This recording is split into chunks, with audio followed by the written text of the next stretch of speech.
हे hi everyone. कैसे हैं आप सब। उम्मीद करता हूँ कि आप सब अच्छे होंगे, मस्त होंगे, ज़बरदस्त होंगे। तो चलिए एक बार फिर से हम लोग जुट जाते हैं, जो कि क्लास 8 का एमसीक्यू सीरीज़ है। और ये जो चैप्टर है आपका सूक्ष्म जीव यानी कि माइक्रो ऑर्गेनिज्म है, जो कि चैप्टर नंबर 3 है। इसमें जितने भी एमसीक्यू क्वेश्चन बन सकते थे एनसीईआरटी बुक से, मैंने सारा क्वेश्चन को उठा लिया है।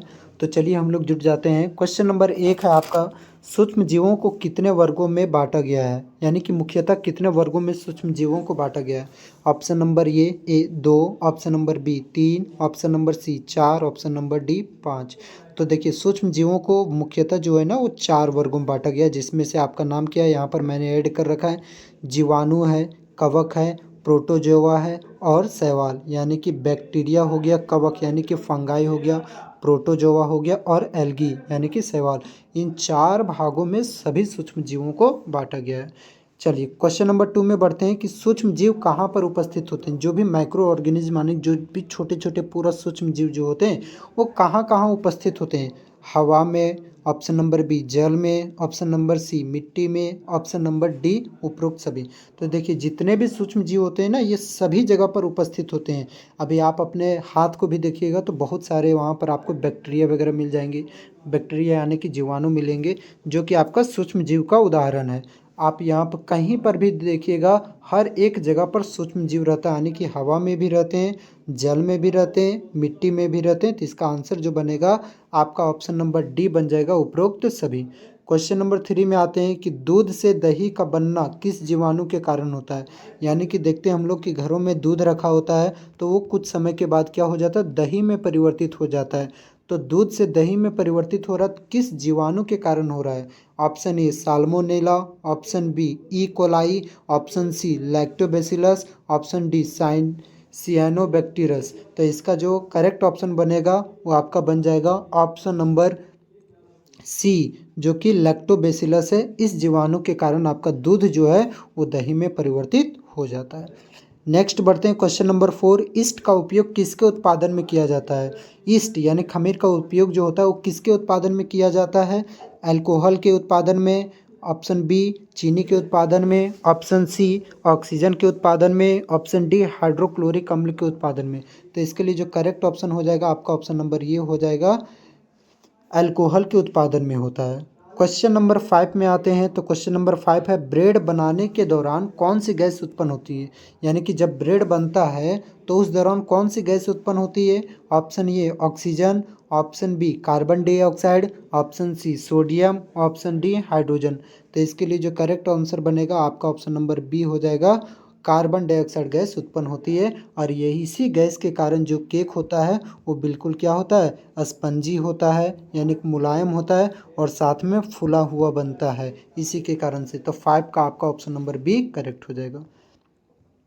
क्वेश्चन नंबर 6 है कि इनमें से कौन प्रतिजैविक है। प्रतिजैविक को हम लोग अंग्रेजी में कहते हैं एंटीबायोटिक। तो एंटीबायोटिक कौन है सो आपको छांटना है। Option A penicillin, option B tetracycline, option C streptomycin. तो देखिए ये वाला मिस्टेक हुआ है, थोड़ा सा मिसप्रिंट हुआ, स्ट्रेप्टोमाइसिन होगा, स्ट्रेप्टोमाइसिन। तो इसमें से कौन प्रतिजैविक है और ऑप्शन डी है उपरोक्त सभी। तो देखिए प्रतिजैविक एंटीबायोटिक सभी होते हैं, पेनिसिलिन भी है, टेट्रासाइलिन भी है, ट्रेप्टोमाइसिन भी है और ऑप्शन नंबर डी हो जाएगा यानी कि उपरोक्त सभी। क्वेश्चन नंबर 7 में बढ़ते हैं कि सबसे पहला प्रतिजैविक कौन सा खोजा गया, यानी कि फर्स्ट एंटीबायोटिक का नाम आपको बताना है। टेट्रासाइलिन, स्ट्रेप्टोमाइसिन, पेनिसिलिन या फिर कोई नहीं। तो इसका जो करेक्ट ऑप्शन बनेगा आपका ऑप्शन नंबर सी हो जाएगा, जो कि ये पेनिसिलिन। ये पेनिसिलिन जो है वो पहला प्रतिजैविक है और किसके द्वारा खोजा गया था, तो अलेक्जेंडर फ्लेमिंग के द्वारा खोजा गया था। और कब खोजा गया था, तो याद रखिएगा सन 1928 ईस्वी में खोजा गया था। क्वेश्चन नंबर 8 है, देखिए 8 में वहाँ पर क्वेश्चन आ गया है कि पेनिसिलिन का खोज किसके द्वारा किया गया। Alexander Fleming, Louis Pasteur, Robert Hooke या फिर लुइस ब्राउन। तो इसका जो करेक्ट ऑप्शन बनेगा आपका ऑप्शन नंबर ये हो जाएगा, अलेक्जेंडर फ्लेमिंग के द्वारा। क्वेश्चन नंबर 9 है कि चेचक के टीके का खोज किसने किया। जो चेचक होता है यानी कि स्मॉल पॉक्स होता है तो उसके टीके का खोज किसने किया। ऑप्शन ए अलेक्जेंडर फ्लेमिंग, नहीं, इन्होंने तो एंटीबायोटिक का खोज किया जो कि पेनिसिलिन है। ऑप्शन बी लुई पास्चर, इन्होंने तो किण्वन प्रक्रिया का खोज किया, पाश्चुरीकरण प्रक्रिया का। Option C Edward Jenner. Option D Robert Brown. Robert Brown तो कोशिका के केंद्रक का खोज किए हैं, तो इसके लिए आपका जो ऑप्शन नंबर सी है वो करेक्ट हो जाएगा, एडवर्ड जेनर। क्वेश्चन नंबर 10 है, चीनी का अल्कोहल में बदलने की प्रक्रिया क्या कहलाती है? जो चीनी होती है उसका अल्कोहल में बदलने की प्रक्रिया क्या कहलाती है? ऑप्शन ए किण्वन, ऑप्शन बी वाष्पीकरण, ऑप्शन सी संघनन, ऑप्शन डी कोई नहीं। तो ये क्या हो जाएगा, किण्वन की प्रक्रिया कहलाती है। और कौन सा होता है, कौन सा एंजाइम की उपस्थिति के कारण होता है? तो याद रखिएगा, जैमेज के कारण होता है, जैमेज एंजाइम के कारण होता है। क्वेश्चन नंबर 11, ब्रेड या इडली कैसे फूल जाती है? जो ब्रेड और इडली फूलती है वो किसके कारण फूलती है? पीसने के कारण, ऑप्शन बी गर्मी से, या फिर ऑप्शन सी ईस्ट कोशिका में वृद्धि से, ऑप्शन डी फेंटने के कारण। तो देखिए, जो ब्रेड होती है या फिर इडली होती है वो आपका फूला इसलिए रहता है क्योंकि ईस्ट की कोशिका में क्या होती है, लगातार वृद्धि होती है, मुकुलन प्रक्रिया के द्वारा होती है वृद्धि है। तो ऑप्शन नंबर सी होगा 11 का करेक्ट। क्वेश्चन नंबर 12 है, निम्न में से कौन सा जीवाणु की श्रेणी में आते हैं? अब कौन सा है जो कि जीवाणु यानी बैक्टीरिया की श्रेणी में आते हैं? तो टाइफाइड, हैजा, टीबी, उपरोक्त सभी।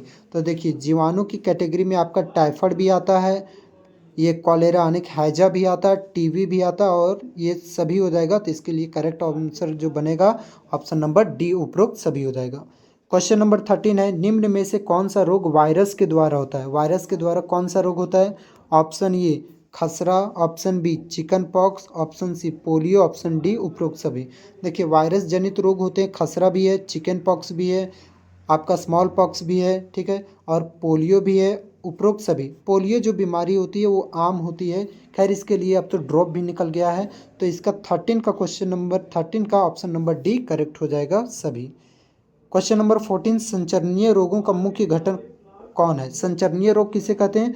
तो जो एक व्यक्ति से दूसरे व्यक्ति के शरीर में फैलता है उसे ही हम लोग क्या कहते हैं, संचरणीय रोग कहते हैं। मतलब एक आदमी से दूसरे आदमी के शरीर में फैल जाएगा, उसे संचरणीय रोग कहते हैं। तो कौन सा मुख्य घटक क्या होता है? सांप, चींटी, डेंगू मक्खी या फिर घरेलू मक्खी। तो इसके लिए जो करेक्ट ऑप्शन बनेगा आपका ऑप्शन नंबर डी हो जाएगा, घरेलू मक्खी।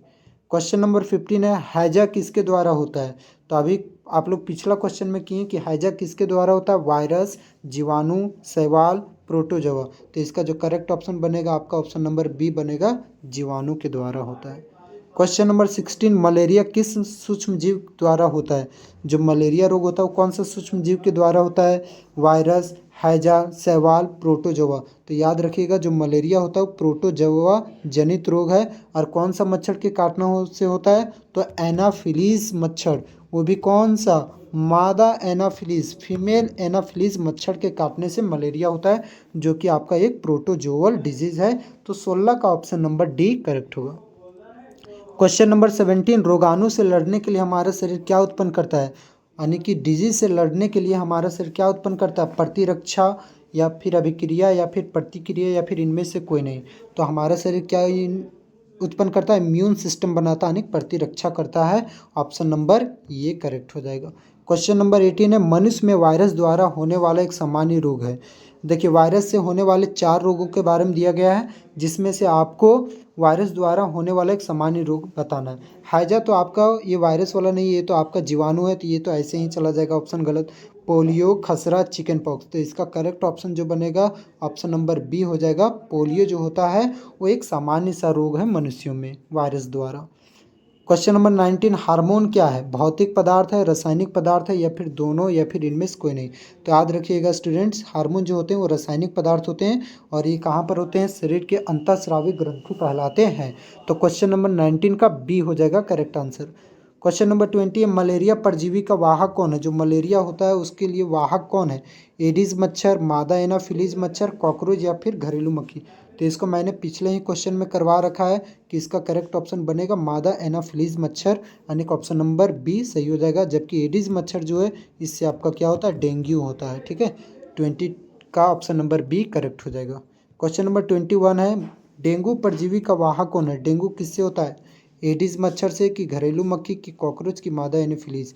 तो इसके लिए जो करेक्ट ऑप्शन बनेगा आपका ऑप्शन नंबर ये हो जाएगा, एडिस मच्छर।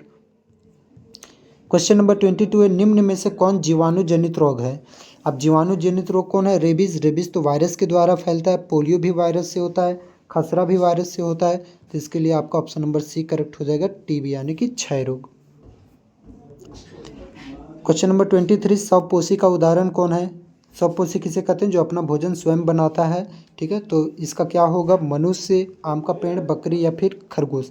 तो इस क्वेश्चन का आंसर आप कमेंट बॉक्स में दीजिएगा कि स्वपोषी का उदाहरण कौन है। बहुत ही इजी सी सवाल है। क्वेश्चन नंबर 24, राइजोबियम वाला जीवाणु किस फसल के जड़ में पाए जाने वाले ग्रंथियों में उपस्थित होता है? जो कि राइजोबियम वाला जीवाणु होता है कौन सा फसल में पाया जाता है? रेशेदार फसल या फिर फलीदार फसल या फिर अनाज फसल या फिर इनमें से कोई नहीं। तो याद रखिएगा, राइजोबियम वाला जीवाणु जो होता है फलीदार फसल में, यानी कि ऑप्शन नंबर बी करेक्ट हो जाएगा। क्वेश्चन नंबर 25 में आते हैं। 25 है, निम्न में से किस पौधे का रस जो मलेरिया के उपचार में, जैसे कि किसी को मलेरिया हो जाता है तो किस पौधे का रस जो होता है वो मलेरिया के उपचार में लिया जाता है? ऑप्शन ए गिलोय, option B cinchona, option C घृत कुमारी, ऑप्शन डी इनमें से कोई नहीं। तो इसके लिए ऑप्शन ये आपका करेक्ट हो जाएगा, याद रखिएगा, यानी कि गिलोय हो जाएगा। Option A is the correct answer. Question number 26 है, किन बीमारियों की रोकथाम के लिए टीका लगाया जाता है?